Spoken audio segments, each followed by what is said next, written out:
pemerintahan Pak Prabowo 1 tahun. Jika saya ingin membandingkan, kebetulan seorang presiden yang kita kenal Pak Habibie, orang Gorontalo. Saya sedang membayangkan ketika pemerintahan Jokowi yang sangat represif, di mana terjadi pembungkaman yang luar biasa terhadap lawan politik. Ketika Pak Prabowo menjadi presiden, yang ada dalam bayangan saya, setiap Pak Prabowo bicara rakyat, bicara korupsi dan lain-lain, dan bicara tentang isu-isu terkait dengan keadilan sosial. Tentu di dalamnya masalah politik. Saya sedang membayangkan bahwa begitu Pak Prabowo menjadi presiden, itu saya teringat Pak Habibie. Begitu Pak Habibie menjadi presiden, maka semua sekat-sekat politik, aturan-aturan yang membungkam kedaulatan rakyat itu dibuka seluas-luasnya oleh Pak Habibie. Maka tumbuhlah pertumbuhan kesadaran kolektif rakyat untuk membangun berbagai macam aspirasi politik. Saya sering mengucapkan dalam setiap kesempatan bahwa negeri ini dirusak oleh partai politik. Secara konsisten saya menyampaikan hal yang sama pada setiap kesempatan. Bahwa partai politik itu telah menjelma menjadi dinasti politik yang dimiliki oleh segelintir orang yang kemudian bisa kita katakan mereka sebagai kartel, oligarki politik. Nah, ketika Presiden Prabowo menjadi diberikan amanah untuk presiden, di dalam benak pikiran saya itu Pak Prabowo segera mengumpulkan ketua-ketua umum partai politik, kemudian dia melakukan konsolidasi untuk memperbaiki demokrasi di negeri ini. Tetapi saya tidak melihat itu Pak Prabowo melakukan langkah yang menurut saya sungguh menjadi kebuntuan politik. Mengapa kasus yang begitu besar terjadi di Nepal? Itu karena ada kebuntuan politik, ada kemarahan rakyat. Dan saya kira saluran-saluran politik atau saluran-saluran aspirasi rakyat itu harus dibuka seluas mungkin. Sehingga saya melihat bahwa Pak Prabowo dalam waktu 1 tahun ini jika dibandingkan dengan Pak Habibie, Pak Habibie jauh lebih hebat dibandingkan Pak Prabowo. Kalau kita ingin membandingkan atau ingin mengukur bagaimana perhatian Pak Prabowo terhadap keterbukaan politik. Mungkin orang mengatakan bahwa hari ini tidak seperti zaman Pak Harto, memang iya. Tetapi jangan lupa bahwa partai-partai politik yang berada di Senayan itu, mereka telah menjadi kartel yang kemudian mereka mau menutup ruang kepada kelompok-kelompok masyarakat sipil yang ingin mengambil prakarsa pembentukan partai, itu semua mereka tutup, Pak. Dengan berbagai macam payung hukum yang menguntungkan mereka. Saya sebenarnya berpikir bahwa Pak Prabowo mengambil langkah itu dalam rangka untuk mengatasi kebuntuan politik. Tapi Pak Prabowo mungkin sedang berhitung apakah dia mendapatkan keuntungan apa dari langkah itu. Sehingga saya ingin mengatakan bahwa 4 tahun ke depan Pak Prabowo mungkin tidak akan memberikan harapan buat masa depan demokrasi di Indonesia. Kenapa saya mengatakan seperti itu? Karena tidak ada indikasi bahwa Pak Prabowo akan melakukan langkah-langkah yang seperti harapan kita sebagai masyarakat sipil.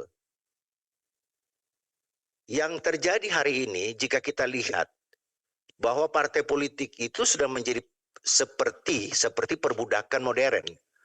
Coba bayangkan kalau kita mengambil analogi bahwa partai politik itu ibarat para tuan tanah pada zaman feodalisme itu.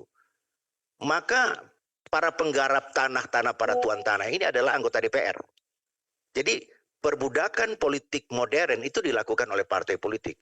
Dan anggota-anggota DPR itu sekarang sudah menjadi para petani penggarap yang kemudian mereka mengirim upeti kepada ketua-ketua umum partai di mana praktek perbudakan itu terjadi. Di dalam perbudakan ini kemudian polisi maupun aparat itu menjadi instrumen yang menjaga sistem perbudakan itu berlangsung. Dan saya kira sebenarnya Pak Prabowo bisa mengambil langkah dalam rangka untuk menyelamatkan masa depan demokrasi di negeri ini. Sehingga saya sering mengatakan bahwa untuk memperbaiki negeri ini ada dua jalan atau tiga jalan. Jalan yang pertama itu kita mendesak agar partai-partai politik untuk segera melakukan pembenahan di mana Pak Prabowo menjadi bagian penting di dalam koalisi ini. Dan saya kira ada hal yang paling mudah jika Pak Prabowo mengumpulkan seluruh pimpinan-pimpinan partai, ayo seluruh pimpinan partai, maka kita hari ini ingin meninggalkan sebuah legasi bahwa masa depan demokrasi adalah di tangan kita 9 orang pimpinan partai politik. Tapi itu mungkin Pak Prabowo belum melakukan. Saya menduga Pak Prabowo tidak melakukan itu karena Pak Prabowo sendiri sebagai ketua umum partai yang tentu dia harus menjaga kenyamanan beliau sebagai ketua umum partai, tidak semata-mata sebagai presiden. Dan ini tentunya mungkin saja itu dipengaruhi oleh segelintir orang yang berada di sekitar Pak Prabowo memberikan pandangan-pandangan yang sesungguhnya untuk menjaga status quo yang ada di dalam kepemimpinan partai-partai politik hari ini. Nah, jika kita berharap untuk bisa memberikan masukan kepada presiden ataupun kepada Pak Prabowo hari ini dan Pak Prabowo untuk melakukan konsolidasi itu, saya kira ini adalah salah satu materi yang mungkin kita bisa rekomendasikan kepada presiden atau kepada pimpinan partai politik bahwa diskusi kita malam hari ini menularkan sebuah pemikiran dari ujung timur bahwa kita gelisah dengan masa depan demokrasi di negeri ini. Nah, cara yang kedua mungkin, ini tentu kita tidak harapkan bahwa memang sudah terjadi tradisi kekerasan di negeri ini, mungkin harus dengan praktek-praktek yang tidak terpuji seperti beberapa kejadian politik yang lalu, ya mungkin seperti Nepal. Tapi ini kan juga tidak ada jaminan buat kita jika kita mengambil langkah menepalkan seluruh pimpinan-pimpinan partai politik ini, tidak ada jaminan buat kita bahwa Indonesia menjadi lebih baik. Maka saya kira ada jalan ketiga. Jalan ketiga itu mungkin kelompok masyarakat sipil itu bisa melakukan konsolidasi politik untuk melahirkan sebuah partai politik alternatif di mana menjawab kebuntuan partai-partai politik yang telah menjelma menjadi predator kedaulatan rakyat yang kemudian suara rakyat ini mereka perdagangkan di ruang gelap atas nama koalisi. Dan saya kira ini salah satu materi yang perlu kita evaluasi atas kepemimpinan Pak Prabowo. Karena untuk mengambil langkah ini Pak Prabowo tidak perlu susah-susah. Dia hanya memanggil semua pimpinan partai politik untuk segera mengambil langkah itu. Dan saya kira jika Pak Prabowo mengambil ini, saya yakin bahwa bangsa ini akan memberikan apresiasi yang tinggi kepada Pak Prabowo bahwa beliau adalah salah satu tokoh demokrasi modern yang lahir di era reformasi ini. Karena ternyata reformasi itu tidak melahirkan sistem demokrasi yang seperti kita harapkan. Karena apa? Partai-partai politik yang ada saat ini justru mereka menduplikasi sistem kepartaian masalah yang lalu seperti Golkar maupun partai-partai yang lain. Nah, jadi saya kira untuk menilai 1 tahun Pak Prabowo, saya mengambil ukurannya, saya membandingkan dengan Pak Habibie. Jadi kalau kita sebagai orang Gorontalo kemudian mengatakan kepada seluruh warga negara bahwa Pak Prabowo kalah dengan Habibie, saya kira itu kita beralasan dalam perspektif politik. Namun ada satu catatan yang menurut saya mengembirakan soal Pak Prabowo. Saya tidak membayangkan jika bukan Pak Prabowo yang presiden. Jika bukan Pak Prabowo yang presiden. Maka institusi kepolisian itu tidak lebih atau tidak bukan, maka institusi kepolisian tidak menjadi lebih baik. Mungkin mereka akan menjadi lebih ganas lagi, apalagi kalau misalnya presidennya adalah Gibran. Untung saja presidennya Pak Prabowo, sehingga Pak Prabowo dengan dukungan TNI, Pak Prabowo bisa menciptakan sebuah titik keseimbangan baru bahwa dia ingin mengirim pesan kepada polisi, hai Pak Polisi, Anda ini harus saya kontrol. Dan untuk mengontrol Anda, di belakang saya ada TNI. Sebuah institusi yang bersenjata. Dan ini menurut saya ingin memberikan rasa hormat dan apresiasi untuk yang satu itu kepada Pak Prabowo. Bahwa Pak Prabowo berhasil menciptakan titik equilibrium di antara dua kekuatan bersenjata. Kalau bukan Pak Prabowo yang presiden dan ingin membersihkan institusi polisi, bukan hal yang tidak mungkin akan terjadi perlawanan dan mungkin rezim yang ingin memperbaiki kondisi institusi kepolisian, pemerintahannya tidak akan lama. Nah, ini satu hal yang saya apresiasi dengan Presiden Prabowo. Apakah itu Ganjar, apakah itu Anies, saya kira mereka tidak punya nyali untuk membersihkan institusi kepolisian. Nah, itu yang saya apresiasi atas kepemimpinan Pak Prabowo hari ini. Tetapi dari sisi kedaulatan rakyat, Pak Prabowo masih tetap merawat feodalisme di dalam kekuasaan ini. Bukti-bukti yang kita bisa lihat. Kekuasaan-kekuasaan yang ada di pemerintahan khususnya di bawah koordinasi Pak Prabowo, Anda bisa lihat Pak Prabowo itu tidak memberikan kepercayaan kepada orang-orang atau merekrut orang-orang tidak lagi berdasarkan meritokrasi, tetapi berdasarkan loyalitas teman lama. Jadi Pak Prabowo itu dia menempatkan orang pada pos-pos itu berdasarkan teman lama. Dan kalau kita mengambil merujuk pada sistem feodalisme, itu kan upah yang diberikan kepada kelompok-kelompok loyal. Tidak penting orang itu cerdas, tidak penting orang itu hebat, yang penting Anda loyal, maka Anda harus saya berikan sebidang tanah untuk Anda garap. Nah, maka sebab itu saya ingin mengatakan bahwa masa depan demokrasi Indonesia ini di bawah pemerintahan Pak Prabowo masih saya pertanyakan. Karena feodalisme justru dirawat di lingkungan internal partai-partai politik. Dan hari ini kita lihat potret kepemimpinan yang terjadi di era Presiden Prabowo ini, pendistribusian kekuasaan kepada anak-anak cabang kekuasaan itu semua lebih banyak berdasarkan pada unsur kedekatan dan tidak berdasarkan meritokrasi. Dan ini saya kira ancaman besar buat masa depan demokrasi. Terima kasih. Assalamualaikum warahmatullahi wabarakatuh. Waalaikumsalam warahmatullahi wabarakatuh. Kemudian membandingkan dengan Pak Prabowo setahun. Pak Habibie setahun itu dia telah membuka keran demokrasi yang begitu luar biasa. Dan saya kira jika kita mengambil ukuran setahun dan setahun, maka Pak Prabowo ketinggalan dengan Pak Habibie terkait dengan proses demokrasi atau masa depan demokrasi Indonesia.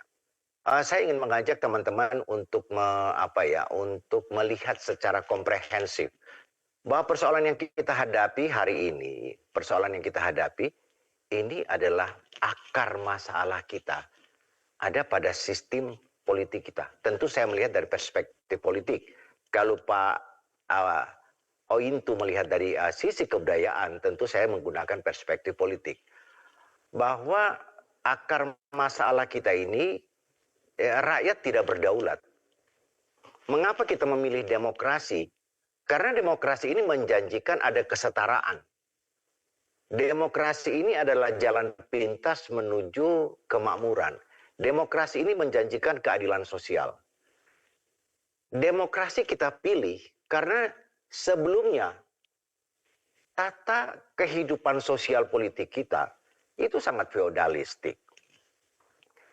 Nah, lalu pertanyaan, dengan adanya kemerdekaan, kemudian dengan adanya politik modern hari ini, apakah Indonesia sudah menjadi lebih baik atau tidak? Tentu ukurannya apa? Sekarang saya mengajak ke teman-teman dari perspektif politik. Jika kita menarik ke beberapa tahapan pemerintahan, semua pemerintahan kita ini jatuh karena kemarahan publik terhadap tersumbatnya aspirasi politik. Bung Karno jatuh karena itu, Soeharto jatuh karena itu, dan dengan adanya proses demokrasi, apa yang terjadi hari ini? Orang mengatakan bahwa keran demokrasi telah dibuka. Betul, awal reformasi. Berjalannya waktu, partai-partai politik yang menjadi tumpuan harapan kita untuk membangun tradisi demokrasi, mereka justru menduplikasi sistem kepartaian di mana paradigma lama Soeharto mereka duplikasi. Anda bisa lihat bagaimana Partai Demokrat, Nasdem, PDIP dan partai-partai yang lain. Mereka itu menduplikasi sistem politik Orde Baru. Yang kemudian mereka mengatakan bahwa kami hari ini menerapkan atau menjalankan demokrasi. Tapi saya mengatakan bahwa sesungguhnya demokrasi yang dijalankan atau dioperasikan oleh partai politik itu adalah demokrasi tipu-tipu, di mana rakyat tidak berdaulat sama sekali. Kedaulatan itu dibegal oleh pimpinan partai politik. Nah, kenapa ini bisa terjadi atau kenapa ini dianggap hal biasa oleh warga negara? Karena memang masyarakat kita ini yang sangat feodal itu menganggap hal ini hal yang biasa. Sehingga saya mengambil kata yang paling ekstrim itu, bangsa kita ini, rakyat kita ini menganggap perbudakan politik ini adalah hal yang biasa. Karena memang sistem perbudakan yang dari zaman dulu hari ini diduplikasi oleh sistem politik modern. Tadi saya mencoba untuk menjelaskan bahwa jika kita mengambil analogi bahwa ketika itu sistem feodal itu para tuan tanah membagikan tanahnya kepada para petani penggarap dan para petani penggarap itu memberikan upeti kepada para tuan tanah. Kira-kira kurang lebih ini hampir sama, Pak. Ketua-ketua partai politik itu seperti tuan tanah. Kemudian tuan tanah ini mempunyai petani penggarap, yaitu anggota-anggota DPR. Jadi anggota DPR ini mereka telah terperangkap dalam perbudakan politik. Mereka bukan wakil rakyat, mereka adalah bawahan ketua umum. Mereka adalah budak-budak ketua umum jika kita mengambil analogi perbudakan politik atau perbudakan modern. Nah, dalam rangka untuk merawat patron klien yang menjadi hal biasa buat bangsa kita, Anda bisa temukan anggota-anggota DPR ini pun menjadi tuan tanah kecil-kecilan. Yang mereka lakukan apa? Mereka memanfaatkan APBN, APBD dalam rangka untuk merawat konstituen mereka. Dan ini perbudakan. Ini perbudakan politik. Anggota DPR itu menggunakan APBN dengan judul dana aspirasi, dengan judul dana reses. Itu semua pemanfaatan kewenangan yang di tangan mereka sebagai petani penggarap yang kemudian mereka bagikan kepada dengan sistem patron klien itu. Dan ini dirawat dan dinikmati oleh para elit. Ini persoalan kita, Pak. Jadi kalau ada Pak Prabowo mengatakan, saya akan mengejar korupsi sampai ke akar-akarnya atau saya akan membongkar. Korupsi itu tumbuh dari sistem feodalisme. Nah, partai-partai politik ini merawat feodalisme itu dengan APBN. Anda bisa lihat, anggota-anggota DPR itu menggunakan yang namanya pokir. Padahal itu semua adalah varian-varian dari apa yang disebut dengan feodalisme itu. Ya. Dari fakta-fakta ini kemudian kita harus mencari jalan keluar. Kita harus menawarkan sebagai solusi. Kita tidak boleh terbelenggu dengan persoalan yang sama dengan isu yang berbeda-beda. Padahal fundamental masalah kita itu adalah sistem perbudakan yang dimodernisasi atas nama demokrasi tipu-tipu. Nah, maka oleh sebab itu saya kira ini bisa kita usulkan kepada Bapak Presiden atau kepada orang yang berada di lingkaran kepresidenan bahwa solusi dari perspektif saya sebagai orang politik adalah bagaimana Presiden Prabowo mengorkestrasi seluruh anggota koalisi yang berada di bawahnya untuk membuat reformasi sistem kepartaian, undang-undang politik direformasi, dikembalikan di mana rakyat berdaulat. Saya sedang membayangkan ketika saya berada ini saya ingin bandingkan.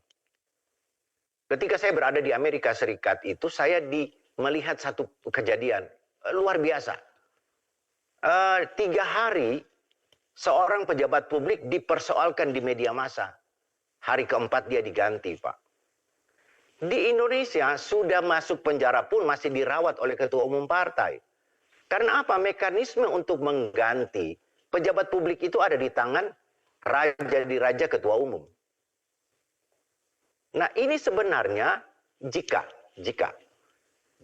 Pak Prabowo ingin membangun sebuah sistem politik di mana rakyat berdaulat seperti apa yang menjadi pidato Pak Prabowo, saya untuk rakyat, saya untuk rakyat. Kadang-kadang saya menonton itu, serius nggak sih Pak Prabowo ngomong ini? Mungkin buat orang lain bisa terhipnotis, tapi buat kita yang memahami bagaimana rakyat berdaulat, harus ada disiapkan mekanisme untuk itu. Pak Prabowo belum menyiapkan mekanisme untuk itu. Jadi saya berpikir begini, Pak.